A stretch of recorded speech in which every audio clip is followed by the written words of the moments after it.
Panci sebelah sana tengah sujud tu. So dia je, dia tak boleh buat apa-apa dah. Dua-dua dia makan.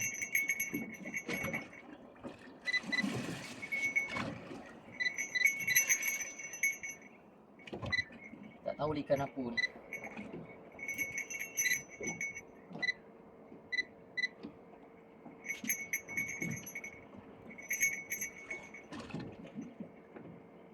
Ya Allah, ya Tuhanku, sabar. Ya Allah, ya Tuhanku.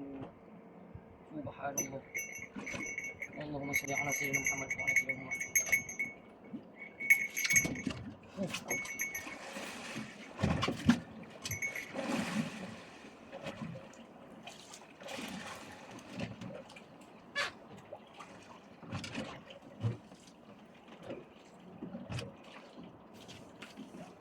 Ya Allah, ya Tuhanku, subhanallah.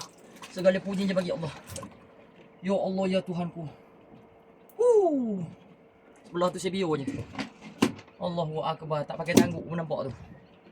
Allah kata rezeki tu besar betul kerbonya bang. Ni dah kena ni. Dah kena. Saya angkat yang ni sekejap. Abang tengok yang ni pula ya. Kalau ada rezeki lekat dah tu. Kalau ada rezeki lekat. Ya Allah, ya Tuhanku, subhanallah.